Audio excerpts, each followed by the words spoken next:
Hello everyone, welcome to the Layman Way, and this video is a part of my playlist on economics for UPSC prelims, which you can always go on the I button in the top right corner and view our full course. Alright guys, if you are new to the channel, do not forget to smash the like button, subscribe and also turn on the notifications. Do recommend the video to your friends, and if you are following this course, do not forget to leave a comment down below so that we can motivate one another, and let's get started. So guys let's move ahead in a course. और last lecture में हमने deficit पढ़ा था, है ना। उसी को ही आगे कंटिन्यू करते हैं और देखते हैं कि डेफिसिट में और क्या क्या चीज़ें होती हैं। तो देखो, जब गवर्नमेंट का इनकम उसके एक्सपेंडिचर से ज़्यादा होता है तो हम बजट को क्या बोलते हैं? Surplus budget. सरप्लस मतलब जब कोई चीज़ नॉर्मल वैल्यू से ज़्यादा हो जाए, ठीक है, उसको बोलते हैं सरप्लस, क्योंकि वो एक्सेस में है, ठीक है, उसको हम बोलते हैं सरप्लस। तो जब सरकार के पास पैसा ज़्यादा आ रहा है और खर्चा कम हो रहा है तो क्या होगा? सरप्लस हो जाएगा, क्योंकि पैसा आपके पास ज़्यादा आ रहा है और खर्चा कम हो रहा है, तो उसको हम क्या बोलेंगे? Surplus budget. जब बराबर होगा ये एक्सपेंडिचर और इनकम तो क्या बोलेंगे? Balance budget. और जब एक्सपेंडिचर ज़्यादा हो जाएगा, जब आप खर्चा ज़्यादा कर रहे हो और आपके पास आ कम रहा है, तो क्या हो जाएगा? तो डेफिसिट होता है, हमने देखा था। तो उसको क्या बोलेंगे? उसको बोलेंगे हम डेफिसिट बजट, ठीक है। अब बजट को डेफिसिट जो जो भी डेफिसिट होता है उसको हम फाइनेंस कैसे करते हैं? उसको हम फाइनेंस क्या करेंगे? या तो भाई हमें हमारे पास पैसा ज़्यादा आना चाहिए, कुल मिला के हम डेफिसिट को ब्रिज कैसे कर सकते हैं कि हमारे पास पैसा ज़्यादा आना चाहिए। अब पैसा ज़्यादा कहाँ से आ सकता है? या तो सरकार टैक्स बढ़ा दे, ठीक है, या तो सरकार बोले कि भाई टैक्स बढ़ गया तो ज़्यादा, पहले जो टैक्स नॉर्मल आ रहा था उससे ज़्यादा टैक्स आएगा, या फिर सरकार और ज़्यादा मनी बोरो करे, या फिर तीसरा नई करेंसी प्रिंट कर दे। आरबीआई से बोले कि आप नई करेंसी प्रिंट करो ताकि हम इस डेफिसिट को बचा पाएँ, इस डेफिसिट को ब्रिज कर पाएँ। बट इस केस में क्या होगा? अब ये आगे हम देखेंगे कि जब प्रिंट करते हैं मनी तो उसमें हाइपर इन्फ्लेशन आने का चांस रहता है, इन्फ्लेशन बहुत बढ़ने का चांस रहता है। क्यों? क्योंकि देखो, आप नॉर्मल इकोनॉमी में पैसा उतना ही है, डिमांड लोगों के पास उतनी ही है, ठीक है, और सप्लाई भी अभी नॉर्मल है, ठीक है। अभी क्या हो रहा है कि अभी नॉर्मल चीज़ चल रहा है, बट आपने जब करेंसी प्रिंट कर दी, जब आपने नई करेंसी प्रिंट कर दी तो लोगों के पास ज़्यादा पैसा आ गया, ठीक है। लोगों के पास ज़्यादा पैसा आ गया तो क्या हो गया? इन्फ्लेशन आ जाएगा, हाइपर इन्फ्लेशन आने का चांस है, मनी की वैल्यू कम हो जाएगी, है ना, क्योंकि डिमांड बढ़ गई। आपने प्रिंट किया मनी तो आपने क्या किया? मनी इन्फ्यूज़ किया इकोनॉमी में, ठीक है। तो उससे क्या हो जाता है? तो उससे इन्फ्लेशन आने का चांस है। कुल मिला के बात यह है कि जो डेफिसिट को फाइनेंस करने के लिए तीन ऑप्शन होते हैं, या तो टैक्स बढ़ाओ, या तो आप बोरो कर लो, या प्रिंट कर लो। ये प्रिंट करने वाला जो तरीका होता है ये फिजिबल नहीं है, क्योंकि इससे इन्फ्लेशन आता है, और ये लीस्ट प्रेफर्ड मेथड होता है कि हम प्रिंट करें। मोस्टली क्या होता है कि टैक्सेशन और बोरोइंग से ही सरकार अपना फिजिकल डेफिसिट ये ब्रिज करती है। मोस्टली बोरोइंग ही होता है, बट कभी कभार टैक्सेस भी बढ़ते हैं, ठीक है। अब देखो, अब एक कंसेप्ट है फिजिकल स्टिमुलस का। फिजिकल स्टिमुलस क्या होता है? देखो, स्टिमुलस क्या होता है कि किसी चीज़ को बढ़ाना। स्टिमुलस मतलब कि जैसे मान लो गवर्नमेंट को क्या करना है? डिमांड और ग्रोथ जो है इकोनॉमी की वो बूस्टअप करनी है, वो इंक्रीज़ करनी है। तो गवर्नमेंट क्या करेगी? गवर्नमेंट पैसा इन्फ्यूज़ करेगी इकोनॉमी में, तो that is called physical stimulus. Physical मतलब गवर्नमेंट कर रही है, स्टिमुलस मतलब गवर्नमेंट पैसा दे रही है, ठीक है, गवर्नमेंट पैसा इन्फ्यूज़ कर रही है इकोनॉमी में, so that is called physical stimulus, ठीक है। तो क्या मतलब है इस फिजिकल स्टिमुलस का? When the government reduces the taxes और increases public procurement to boost the demand and growth in the economy, ठीक है। कैसे हो जाएगा? देखो, मान लो गवर्नमेंट ने टैक्स कम कर दिया। गवर्नमेंट ने अगर टैक्स कम कर दिया तो आपके पास ज़्यादा पैसे बचेंगे, ठीक है, बाहर खर्चा करने के लिए। आप ज़्यादा खर्चा करोगे बाहर, आप ज़्यादा खर्चा करोगे तो डिमांड बूस्टअप होगी। डिमांड बूस्टअप होगी तो कंपनीज प्रॉफिट करेंगी, कंपनीज प्रॉफिट करेंगी, जैसे हमने पढ़ा था, कंपनीज प्रॉफिट करेंगी तो लोगों की वेजेस बढ़ेंगी, लोगों की वेजेस बढ़ेंगी तो स्टैंडर्ड ऑफ लिविंग बढ़ेगा। तो ये सब पूरा पूरा साइकिल चलता रहता है, ठीक है। तो इससे क्या होगा? बेसिकली डिमांड और ग्रोथ बढ़ जाएगी इकोनॉमी में अगर गवर्नमेंट टैक्सेस कम करती है, ठीक है। या फिर गवर्नमेंट दूसरे साइड पे क्या करे कि पब्लिक प्रोक्योरमेंट इंक्रीज़ करे। पब्लिक प्रोक्योरमेंट इंक्रीज़ करने से क्या मतलब है गवर्नमेंट का? कि देखो, अगर गवर्नमेंट पब्लिक की सर्विसेज को लेती है, किसी से पब्लिक की सर्विस लेती है, तो उसके बदले उसको क्या करेगी? पैसा देगी, राइट, पेमेंट करेगी। पेमेंट करेगी तो इनडायरेक्टली वो क्या कर रही है? मनी की सप्लाई इकोनॉमी में बढ़ा रही है ना। पब्लिक प्रोक्योरमेंट करके गवर्नमेंट क्या कर रही है? मनी की सप्लाई बढ़ा रही है इकोनॉमी में, डिमांड बढ़ा रही है। तो डिमांड बूस्टअप करने से ही तो इकोनॉमी अगेन पिकअप करेगी। अभी कोविड आया हुआ है, ठीक है, कोविड में पूरा रिसेशन आ गया था और डिमांड बिल्कुल जीरो थी, तो गवर्नमेंट क्या कर रही थी अपने साइड से? Government was trying to spend more. NIIP में गवर्नमेंट ने अपना टारगेट 111 लाख करोड़ का रखा है और प्रोजेक्ट्स ले लिए, मनरेगा में खर्चा करने लगी। तो ये सब क्या है? इस चीज़ से गवर्नमेंट क्या कर रही है? लोगों के हाथ में पैसा जा रहा है, राइट।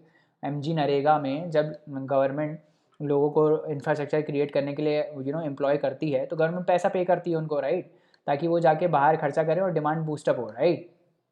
तो इसको हम क्या बोलते हैं? इसको हम बोलते हैं फिजिकल स्टिमुलस, ठीक है। और एक और चीज़ आती है फिजिकल कंसोलिडेशन और प्रूडेंस, ठीक है। इसका क्या मतलब होता है फिजिकल कंसोलिडेशन और प्रूडेंस का? देखो इसमें क्या होता है, गवर्नमेंट अपने एक्सपेंडिचर को कंट्रोल करती है ताकि जो फिजिकल डेफिसिट है उसको उसको ब्रिज मतलब उसको कंट्रोल किया जा सके। अभी देखो गवर्नमेंट का जो फिजिकल डेफिसिट है वो 9.6% के आसपास चल रहा है, ठीक है। अभी क्या इसको अगर उनको कम करना है तो सरकार को क्या करना पड़ेगा, अपना जो एक्सपेंडिचर है, सरकार का जो एक्सपेंडिचर है उसको कम करना पड़ेगा, करेक्ट। एक्सपेंडिचर आप कम करोगे तभी तो आप फिजिकल डेफिसिट कम कर पाओगे। तो उसी चीज़ को जब सरकार ऐसे स्टेप्स लेती है जिससे गवर्नमेंट का एक्सपेंडिचर जो है वो डिक्रीज़ होता है ताकि उसका फिजिकल डेफिसिट जो है वो कंट्रोल में आ पाए, तो उसको हम क्या बोलते हैं, उसको हम बोलते हैं फिजिकल कंसोलिडेशन और प्रूडेंस। प्रूडेंस मतलब अच्छे मतलब अच्छा खर्चा करना, मतलब कुल मिला के बहुत ही कैलकुलेटेड चीज़ करना और अपना कंजम्पशन अपना एक्सपेंडिचर को रिड्यूस करना, that is called physical consolidation, ठीक है। अब हम देखते हैं कि सोर्सेज ऑफ फाइनेंस क्या हैं। जो डेफिसिट होता है, जो फिजिकल डेफिसिट होता है उसको फाइनेंस गवर्नमेंट कैसे करती है। हमने देखा था ना कि या तो टैक्स बढ़ा के कर सकती है या बोरोइंग्स करके कर सकती है। तो वही हम देखेंगे कि बोरोइंग्स वाला जो पार्ट है उसमें क्या क्या चीज़ें आती हैं, मतलब कौन सा सबसे ज़्यादा पार्ट होता है। तो देखो अब इसमें देखो ये दिख रहा है लाइन ब्लैक कलर का, उसका जो स्केल है वो ये है, ठीक है। ये है मार्केट बोरोइंग्स, ठीक है। जो नेट मार्केट बोरोइंग्स है हमारी, these are the net market borrowings, वो सबसे ज़्यादा है। इसका स्केल है 6 लाख के आसपास, ये है 2.5 लाख, ठीक है।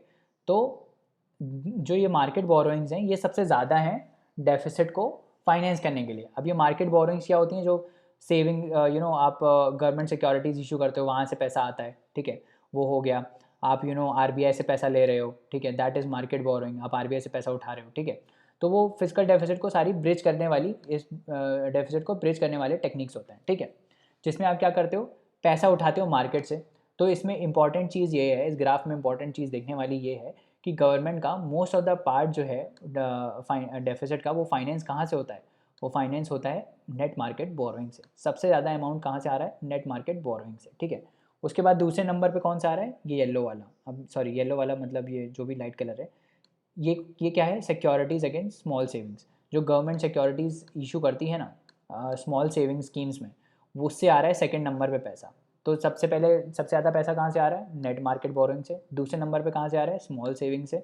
फिर तीसरा नंबर अगर हम देखें तो तीसरा नंबर ये ऑरेंज वाला है। ऑरेंज वाला क्या है, अदर रिसीप्ट, कोई और रिसीप्ट हैं, जैसे इंटरनल डेट है, कोई इंटरनल लोन दिया हुआ है, पब्लिक अकाउंट में जो पीएफ का पैसा रहता है ना, गवर्नमेंट एम्प्लॉयज़ का प्रोविडेंट फंड कटता है, आपका भी कटता होगा, ईपीएफ वगैरह जो कटता है, एनपीएस वगैरह जो कटता है, राइट। तो ये सब पैसा भी कहाँ से, ये सब पैसा भी सरकार का ही है फॉर द टाइम बिंग, ठीक है। तो ये डेट है ना, क्योंकि ये वापस तो करना ही है सरकार को, है ना। तो ये सब है। तो कुल मिला के इसमें बात देखने वाली ये है कि नेट मार्केट बोरिंग सबसे ज़्यादा है, ठीक है। उसके बाद ये आपका स्मॉल सेविंग्स है, ठीक है। उसके बाद आपका कौन सा है, ये इंटरनल डेट और पब्लिक अकाउंट्स, ठीक है। तो ये इसमें नोटिस करने वाली बात है, ठीक है। आगे बढ़ते हैं। अब एक कंसेप्ट पढ़ते हैं जिसको हम बोलते हैं रिकार्डियन इक्विवेलेंस। क्या होता है रिकार्डियन इक्विवेलेंस और इसका कंसेप्ट क्या है, चलो देखते हैं। तो देखो हमने अभी क्या बात किया, हमने अभी ये बोला कि गवर्नमेंट इकोनॉमी में पैसा, अगर गवर्नमेंट को इकोनॉमी में इन्फ्यूज़ करना है तो गवर्नमेंट एक काम ये कर सकती है ना कि टैक्स कम कर दे, ठीक है। टैक्स अगर इकोनॉमी में कम हो जाएगा तो लोगों के हाथ में पैसा ज़्यादा होगा। और ये हमारा थॉट प्रोसेस है कि अगर लोगों के हाथ में पैसा ज़्यादा होगा तो वो जाके ज़्यादा खर्चा करेंगे, इंक्रीज स्पेंडिंग हो जाएगी। और स्पेंडिंग जब लोग ज़्यादा खर्चा करेंगे तो क्या होगा, इकोनॉमी फिर बूस्टअप हो जाएगी। यही नॉर्मल थिंकिंग है, राइट। अब रिकार्डियन ने क्या बोला, देखो ट्रेडिशनल थिंकिंग ये है कि जब गवर्नमेंट टैक्सेस को कट करेगी, ठीक है ना, टैक्सेस को जब कट करेगी तो क्या होगा, कंज्यूमर्स के हाथ में पैसा ज़्यादा होगा। और कंज्यूमर के हाथ में पैसा ज़्यादा होगा तो स्पेंडिंग ज़्यादा होगी। ऑल दो टैक्स जब सरकार कम करती है, जब टैक्स कम करती है तो उसके पास रेवेन्यू भी कम आने लगता है ना। तो डेफिसिट इस केस में क्या होगा, डेफिसिट इस केस में इंक्रीज़ हो जाएगा, है ना। अगर सरकार ने टैक्स कम कर दिया तो उसका रेवेन्यू सोर्स बेसिकली कम हो रहा है ना। रेवेन्यू सोर्स कम हो रहा है, एक्सपेंडिचर उतना ही है, तो डेफिसिट बढ़ जाएगा, करेक्ट। ये तो सिंपल सी चीज़ है।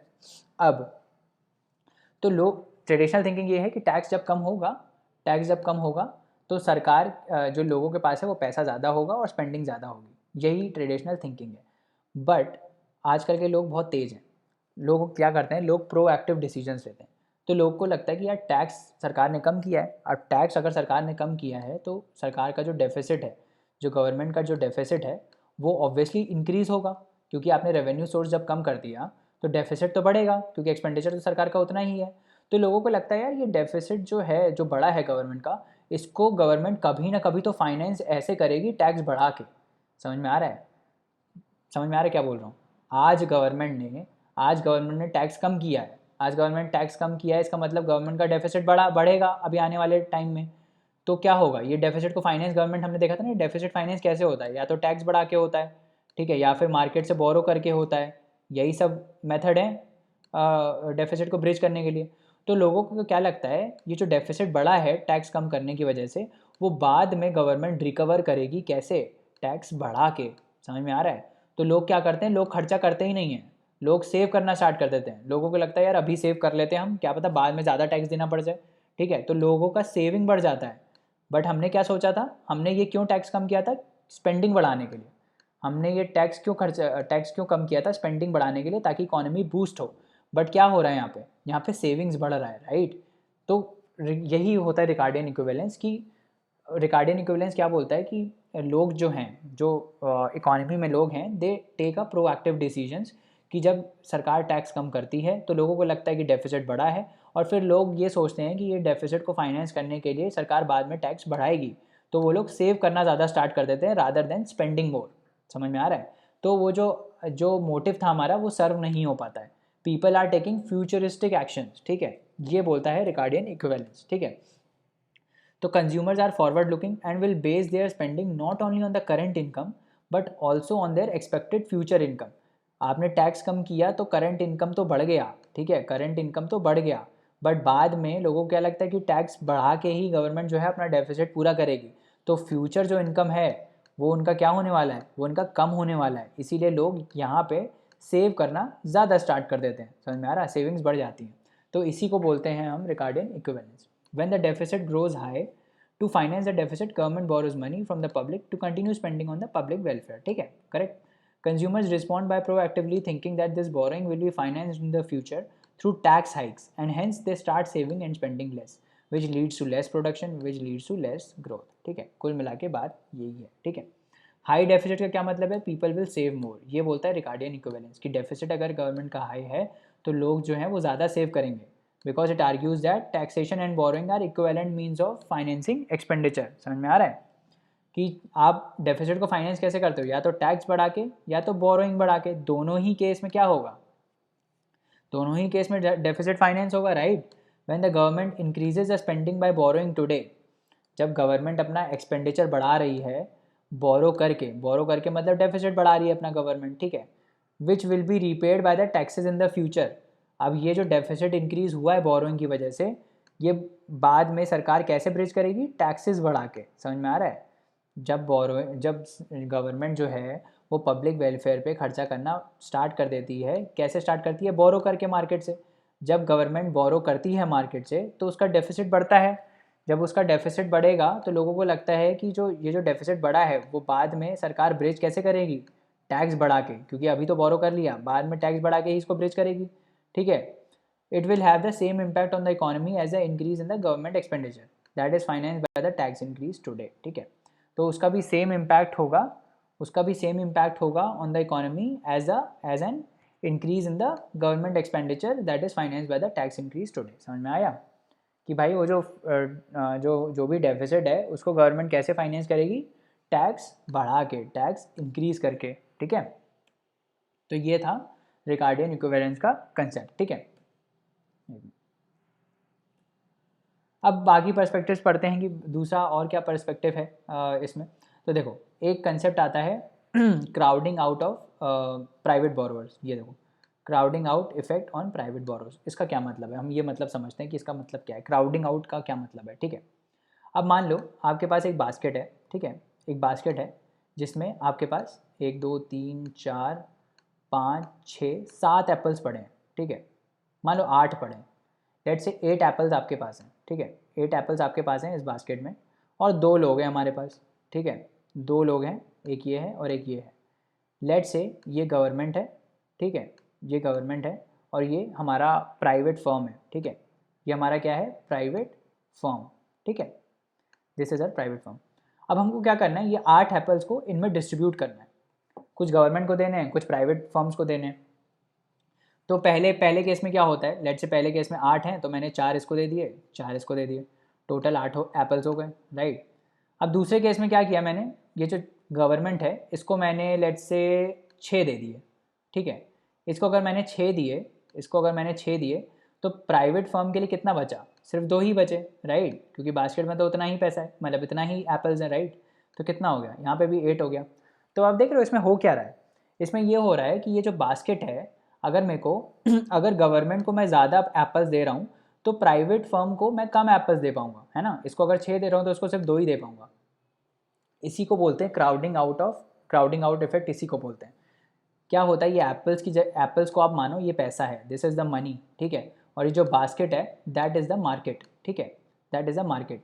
अब मार्केट में जो पैसा है वो तो फिक्स्ड है, ठीक है, जैसे ये 8 एप्पल्स हैं वैसे ही मनी फिक्स्ड है इकोनॉमी में, ठीक है, सर्टेन मनी ही है, ऐसा अनलिमिटेड मनी नहीं है, ठीक है। अब क्या होता है, जब गवर्नमेंट मार्केट से पैसा रेज करना स्टार्ट करती है तो क्या होता है, लोग गवर्नमेंट को पैसा ज़्यादा देना चाहते हैं, क्योंकि गवर्नमेंट जो चीज़ें होती हैं वो तो सिक्योर होती है ना बहुत ज़्यादा। लोगों को पता है कि भाई गवर्नमेंट तो मेरा पैसा वापस करेगी ही करेगी, ठीक है। तो लोग जो हैं वो गवर्नमेंट सिक्योरिटीज़, बॉन्ड्स, इन सब में इन्वेस्ट करना ज़्यादा स्टार्ट कर देते हैं। मतलब लोग गवर्नमेंट को पैसा ज़्यादा देते हैं। अब गवर्नमेंट को अगर मार्केट से मनी रेज करना है तो गवर्नमेंट कैसे करेगी, गवर्नमेंट सिक्योरिटीज़ इशू करके, गवर्नमेंट बॉन्ड्स इशू करके, ऐसे ही तो करेगी गवर्नमेंट पैसा रेज, राइट, ऐसे ही करेगी। तो क्या होता है उस केस में कि लोग जो है वो गवर्नमेंट सिक्योरिटीज़ और बॉन्ड्स में पैसा इन्वेस्ट करना ज़्यादा स्टार्ट कर देते हैं। तो उस वजह से क्या होता है, जो ये प्राइवेट फर्म्स होते हैं ना, इनके लिए लोन लेने का पैसा कम हो जाता है ऑटोमेटिकली, क्योंकि लोग तो अब ज़्यादा गवर्नमेंट सिक्योरिटीज़ में इन्वेस्ट कर रहे हैं। तो प्राइवेट फर्म्स अगर अपने बॉन्ड्स निकालेंगे भी, कॉर्पोरेट बॉन्ड्स अगर निकालेंगे भी, तो इसमें कम लोग इन्वेस्ट करेंगे, और जब इसमें कम लोग इन्वेस्ट करेंगे तो प्राइवेट फर्म्स के पास कैपिटल कम आएगा, है ना। प्राइवेट फर्म्स के पास कैपिटल कम आएगा, और जब कैपिटल कम आएगा तो क्या होगा, ये प्राइवेट फर्म्स जो हैं ये एक्सपेंशन नहीं कर पाएंगे, एक्सपेंशन नहीं होगा, एक्सपेंशन नहीं होगा तो एम्प्लॉयमेंट नहीं होगा, एम्प्लॉयमेंट नहीं होगा तो ग्रोथ नहीं होगी, ग्रोथ नहीं होगी तो इंडियन इकोनॉमी नीचे जाएगी, राइट। समझ में आ रहा है ना।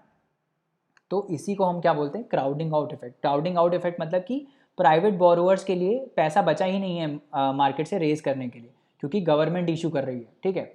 तो इसी को बोलते हैं, if the government borrows more money from households and financial intermediaries, जैसे LIC हो गया, EPF हो गया, banks via SLR, then that much less money will be available for loans to private corporate borrowers. देखा ना हमने कि कैसे 6 एप्पल्स इसको मिले तो इनके लिए सिर्फ 2 ही बचे हैं, राइट। इसी को हम बोलते हैं crowding out effect on private borrowers. इससे क्या होता है कि भाई अब जब कॉर्पोरेट्स के पास पैसा नहीं रहेगा तो एक्सपेंशन नहीं होगा, जॉब क्रिएशन नहीं होगा, क्योंकि people they like to invest more in government bonds, क्योंकि वो सिक्योर होते हैं, उनको पता है कि उनका पैसा कहीं नहीं जा रहा है ना। अब कोई प्राइवेट फर्म होता है वो आज है, मान लो 10 साल बाद नहीं है, तो लोगों को लगता है ये तो रिस्क है ना। तो इसको हम बोलते हैं crowding out effect on private borrowers. I guess समझ में आ गया होगा ये कंसेप्ट, ठीक है। अब दूसरा हम पढ़ते हैं हम FRBMA act, physical responsibility budget management act बोलते हैं इसको। इसमें कुछ नहीं होता है, इसमें हम कुछ स्टेटमेंट्स देते हैं, हम आगे पढ़ेंगे कैसे हम अपने फिजिकल इसका बेसिक मोटो क्या होता है कि हमको फिजिकल डेफिसिट को कम करना है।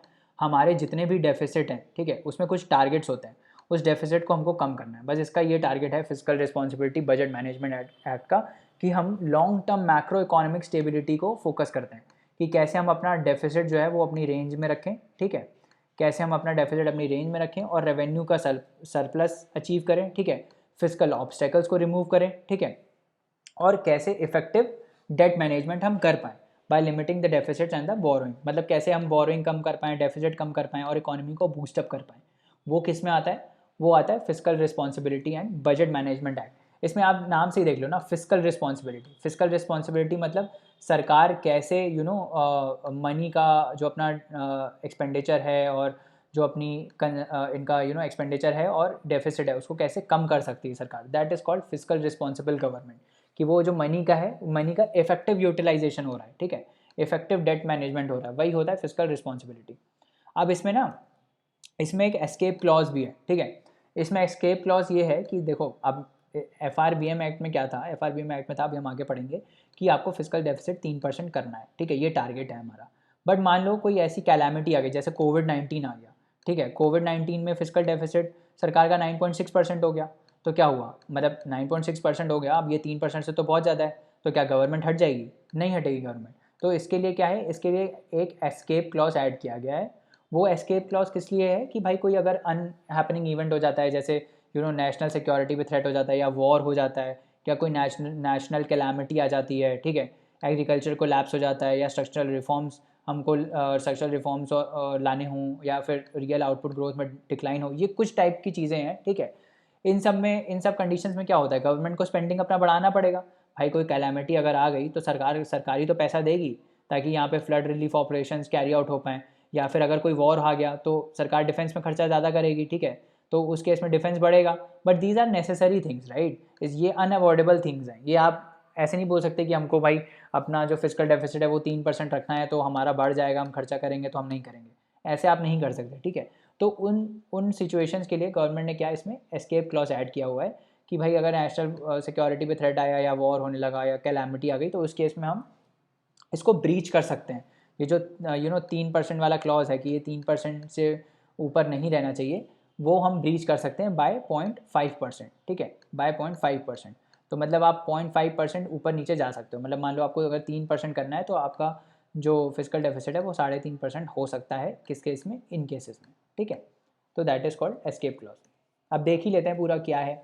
तो इनिशियली जब इनिशियली जब ये आया था, सॉरी, जब इनिशियली ये जस्ट अ सेकेंड, जब ये physical responsibility and budget management act आया था तो उसमें गवर्नमेंट ने कुछ टारगेट रखे थे, ठीक है। अब हम नए टारगेट्स को पढ़ते हैं, हम ये नहीं देखेंगे पुराना टारगेट क्या है। 2018 में इसको अमेंड किया गया था और तब ये एस्केप क्लॉज इसमें ऐड किया गया था कि अनफॉर्चून सर्कमस्टेंसेज में, जैसे मैंने बताया कोविड आ गया या नेशनल कैलामिटी आ गई या वॉर आ गई, उस केस में गवर्नमेंट कैन डेविएट बाय 0.5%। अगर 3% का टारगेट है तो government can go up to 3.5%, ठीक है। ये था एस्केप क्लॉज जो ऐड हुआ था इसमें, ठीक है। अब इसमें इनिशियली क्या था, मतलब एक्चुअली में क्या टारगेट्स रखे गए थे वो देखते हैं। तो इसमें फिजिकल पेमेंट, इसमें फिजिकल डेफिसिट का टारगेट रखा गया था, प्राइमरी डेफिसिट का रखा गया था, रेवेन्यू डेफिसिट को एबॉलिश कर दिया था। ये आपको याद रखना है कि रेवेन्यू डेफिसिट जो है that is abolished in FRBM, physical responsibility and budget management act में रेवेन्यू डेफिसिट को एबॉलिश कर दिया है, ठीक है। उसके बाद एक आया था union debt with respect to GDP, कि जीडीपी के रिस्पेक्ट में यूनियन का डेट कितना है, यूनियन ने कितना लोन ले रखा है, ठीक है, as a percentage of GDP, ठीक है। उसके बाद टोटल डेट टू जीडीपी, इसके टारगेट्स रखे गए थे। तो जल्दी जल्दी से देख लेते हैं क्या क्या टारगेट्स है। तो देखो 2018-19, 19-20, 20-21 और 24-25 तक के टारगेट्स रखे गए हैं इसमें, ठीक है। तो इनिशियली टारगेट था 3.4% का, उसको रिवाइज करके 3.3% किया गया 1920 में, और 2021 में उसको 3% किया गया, ठीक है। तो अभी अगर जो आपको फाइनल वैल्यू याद रखनी है वो आपको ये याद रखनी है कि अभी जो टारगेट है वो 3% है फिजिकल डेफिसिट का, कि हमको जो फिजिकल डेफिसिट अचीव करना है FRBM में दैट इज़ 3%, ठीक है। और प्राइमरी डेफिसिट को हमको 0 करना है, ठीक है, प्राइमरी डेफिसिट को हमको 0% करना है। क्या मतलब है इसका प्राइमरी डेफिसिट का, मैंने पीछे बताया था आपको कि physical deficit minus the interest liabilities, net interest liabilities. तो हमको नेट इंटरेस्ट जो चीज़ें हैं उसको रिड्यूस करना है, जो हमारी प्राइमरी डेफिसिट है उसको हमको क्या करना है, उसको हमको 0 करना है, ठीक है।